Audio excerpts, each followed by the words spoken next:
السلام علیکم۔ باقی دنیا کے لیے ممنوع اشیاء کچھ بھی ہوں، مگر پاکستان کے لیے ممنوع اشیاء کی فہرست دنیا سے قطعی مختلف ہے۔ المیہ یہ ہے کہ پاکستان کے تمام غیر جانبدار حکماء کی متفقہ رائے ہے کہ یہی وہ ممنوع قرار پانے والی اشیاء ہیں جو IMF کے وینٹیلیٹر پر بے سود پڑی پاکستانی معیشت کو متبادل سانسیں فراہم کر سکتی ہے، وگرنہ تا حیات ہی اس وینٹیلیٹر پر گزارنا پڑے گا۔ ثابت یہ ہو رہا ہے کہ پاکستان کے لیے ممنوع اشیاء میں روسی تیل، ایرانی گیس اور چینی بجلی شامل ہے۔ ان متبادل ذرائع سے چونکہ پاکستان کی معیشت کی اکھڑتی سانسیں بحال ہونے کا امکان ہے، اسی لیے ان کو شجر ممنوع قرار دیا گیا ہے۔ یہ متبادل ذرائع اور ان کے نتائج اسکرپٹ سے باہر کی باتیں ہیں، اور اسکرپٹ سے باہر جا کر کام کرنے کا مطلب یہ ہے کہ آپ موجودہ ورلڈ آرڈر کو چیلنج کرنے والوں میں شامل ہیں، اور ایسے لوگوں کا شمار باغیوں میں ہوتا ہے۔ ایرانی صدر ابراہیم رئیسی کا دورہ پاکستان ہوا تو امریکہ میں خطرے کے الارم بجنے لگے، اور امریکہ نے مسلسل یہ گردان شروع کر دی کہ ایران کے ساتھ تجارت کرنے والے پابندیوں کی زد میں آ سکتے ہیں۔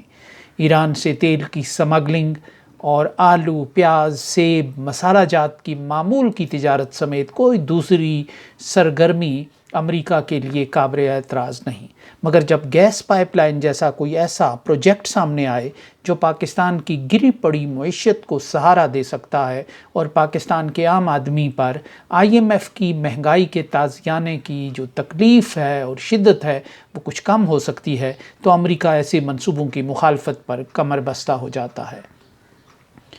ایران سے سستی گیس سے عام آدمی کو ہی ریلیف نہیں ملے گا، بلکہ سستی گیس سے پاکستان کی صنعت کا رکا ہوا پہیہ بھی رواں کرنے میں مدد ملے گی، اور یہی وہ بات ہے جو اس منصوبے کے روب عمل آنے میں رکاوٹ ہے۔ ایرانی صدر ابراہیم رئیسی کا دورہ ایک ایسے وقت میں ہوا جب اسرائیل کے ساتھ ایران کی محاذ آرائی زوروں پر ہے۔ ایران اپنے علاقائی اتحادیوں کے ذریعے اسرائیل کا گھیرا کیے بیٹھے ہے، اور اسرائیل اس گھیرے کو توڑنے کی تدابیر کر رہا ہے۔ تلخ حقیقت یہ ہے کہ یہ تدبیر مسلمان ملکوں کے تعاون کے بغیر کامیاب نہیں ہو سکتی۔ اسرائیل غزہ میں مسلمانوں کو ہی مار رہا ہے، مگر اس کا تحفظ بھی مسلمان کر رہے ہیں۔ مجبوری، مصلحت اور بے بسی کی اس سے بڑی انتہا اور کیا ہو سکتی ہے؟ اردن نے نمائشی ہی صحیح اسرائیل کی طرف پھینکے جانے والے میزائلوں کو اپنی حدود میں ناکارہ بنا کر اسرائیل کے تحفظ اور آئرن ڈوم کی بیرونی پرت کا کام دیا۔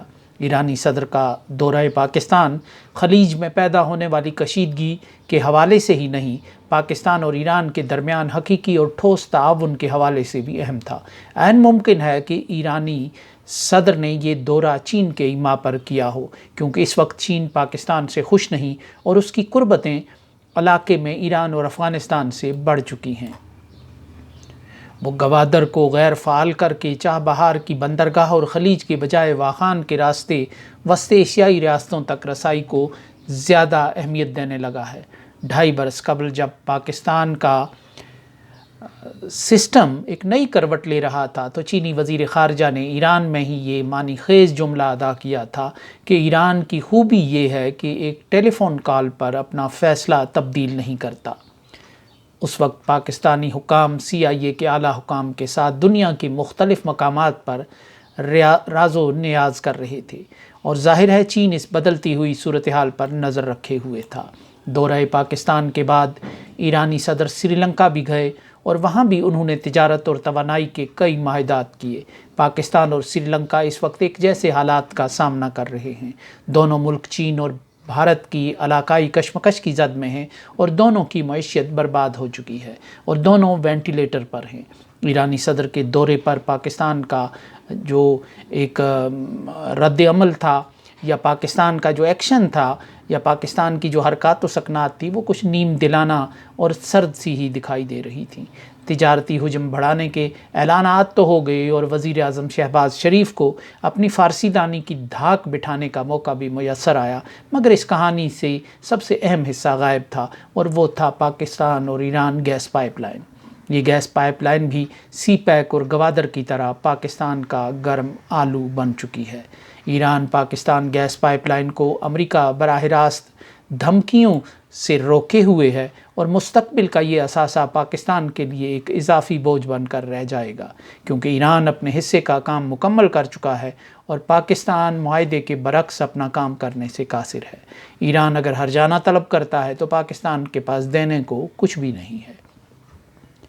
Iran Pakistan gas pipeline پر امریکہ دباؤ اور نظر رکھے ہوئے ہے، اس لیے جب سے اس پائپ لائن پر کام کا شروع کرنے کی باتیں جب بھی چلنے لگتی ہیں تو امریکہ تواتر سے خطرے کا الارم بجانے میں مصروف ہو جاتا ہے۔ پاکستان کو پابندیوں سے ڈرانے کا عمل آج بھی زوروں پر ہے اور اس دورے سے آگے پیچھے بھی پوری قوت کے ساتھ یہ خطرے کی گھنٹیاں بجائی جاتی رہیں۔ سی پیک کو روکنے اور غیر مؤثر کرنے کے لیے پراکسیز کا استعمال ہو رہا ہے۔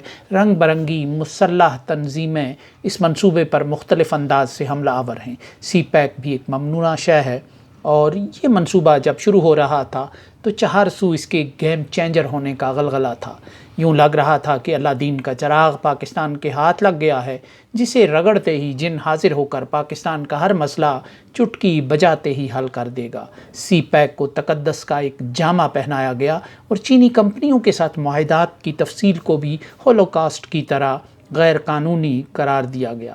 پاکستان کے حکمران چینی کمپنیوں سے اپنے حصے وصول کر کے معاہدوں پر دستخط کرتے رہے اور انہوں نے پاکستان کے عام آدمی کا مقدمہ لڑنے میں دلچسپی نہیں لی۔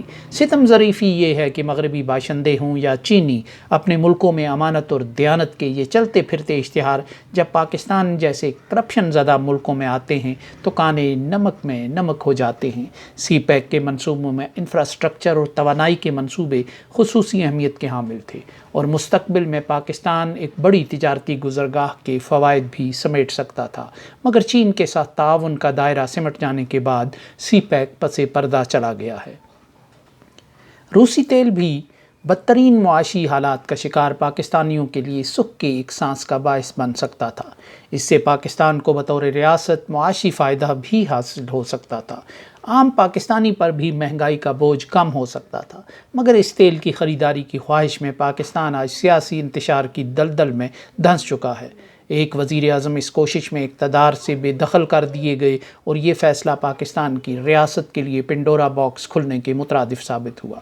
روس، چین، ایران اس خطے کی زمینی حقیقتیں ہیں اور ان سے قربت کی اجازت نہیں۔ ہاں، بھارت وہ واحد ملک ہے جس سے تیل، گیس، بجلی سمیت ہر شے خریدنے کی اجازت ہے، مگر بھارت خود یہ سب کچھ دوسرے ملکوں سے خرید رہا ہے۔ پاکستان کی گری پڑی معیشت کو بھارت کے ذریعے کھڑا کرنا ایک ایسا تصور بن کر رہ گیا ہے جس کے تعاقب میں مغرب نے پاکستانی معیشت کو برباد کرنے میں اہم کردار ادا کیا ہے۔